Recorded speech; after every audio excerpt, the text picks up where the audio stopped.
Hey, welcome to Unleash Your Tennis. In today's lesson, I have some great forehand tips for you so that you can apply and generate good topspin forehand consistently. Are you ready? Let's dive into the lesson right now.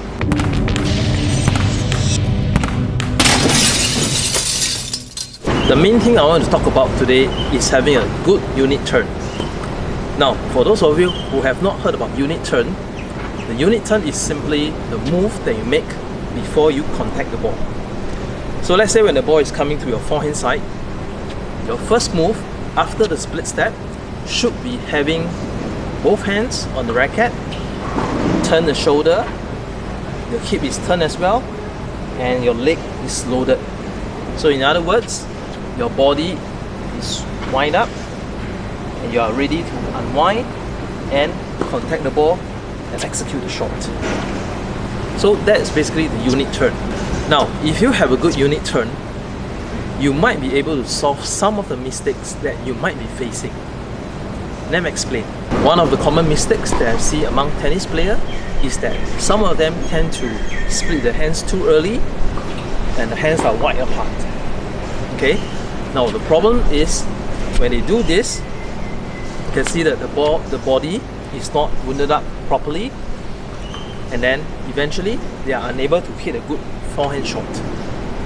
Okay, so having a good unit turn will solve this problem because first thing, both hands will be on the racket longer. As I do my unit turn, do take note that both hands are on the racket. As I turn, you can see both hands are still here, and having both hands on the racket helps me in the shoulder turn. Okay, when I do this, okay, then when I'm about to hit the ball, that's where I gradually split the hands and then I unleash the shot and swing at the ball. So having a good unit turn will help to solve this problem. Okay, both hands on the racket longer, shoulder turn the hip, load the legs, and then you hit the shot. The second common mistake that I see among players is they tend not to flex the wrist before they hit the shot. Let me explain. Some players tend to keep the wrist in the neutral position. Okay, so if I were to show you, they tend to keep the wrist this way in the neutral position, and when they are swinging, when they are doing the backswing and getting ready to hit, you find that if you don't flex the wrist, it is harder to generate topspin. It's not natural to generate topspin in this kind of swing. Okay, and I also feel that when I do this, my forearm tends to be a lot tighter. Okay, so how does a unit turn help me? When I'm executing a unit turn, one way is I think of using my non-hitting hand to push my hitting wrist upwards. Okay, so when I'm turning, okay, I use this hand, my non-hitting hand, to push the racket up. You can think of it as lifting the racket up this way. Okay, as I push the racket up, naturally, from this angle, naturally, my wrist is flexed up. Okay, so when I use this hand to push, my wrist is flexed. As I continue the backswing, my wrist is flexed here as well. Then when I bring the racket forward, I can use this to generate the topspin on the ball.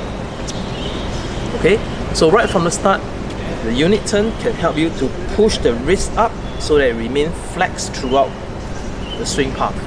The next thing I want to talk about is the backswing. Just recently, I saw one of the players taking the backswing this way. Okay, now the problem with this backswing is you find that the racket face is already turning up.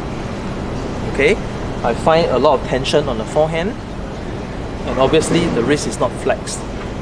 Okay, this could be partly due to the grip. He or she might be using a continental grip, so when they do the backswing, the racket is automatically turned up. Okay, so first thing you may want to do is to check the grip. Make sure you're using the Eastern forehand grip or the semi-Western grip. Now the good unit turn can help in this way. As mentioned just now, if I'm able to flex the wrist right from the start here, then there shouldn't be a problem when you do the backswing, because the wrist is flexed down, and now you can see that the racket is now facing downwards. Okay, as I turn, the racket face is facing downward. As I bring the racket forward, then I use the hip turn this way, and I generate the topspin on the forehand shot. Okay, from this angle, I push the wrist up, make sure my backswing racket face is turning downwards, and then as I bring the racket forward, it should come this way and roll the ball up for the topspin forehand. Okay, so do try a backswing, make sure that the racket face is not turned up this way, and there shouldn't be any tension on the forearm. Okay, as I turn it this way, straight away I don't feel any tension, it's more relaxed here. So in short, having a good unit turn can have some positive cascading effects. First, it helps to prevent the opening up of the hands too early and too wide apart. Second, it can help you to flex the wrist so that it can generate more topspin on the forehand shot. And lastly, if you flex the wrist well, then you will not have the problem of opening up the racket face here. So remember, a good unit turn can help you in many ways in your tennis forehand. If you want to learn how to hit the tennis forehand, do check out the video here where I show you how to hit the tennis forehand with my student. If you like today's video, do click the like button and subscribe to Unleash Your Tennis channel. That's all from me today. Until next time, happy playing.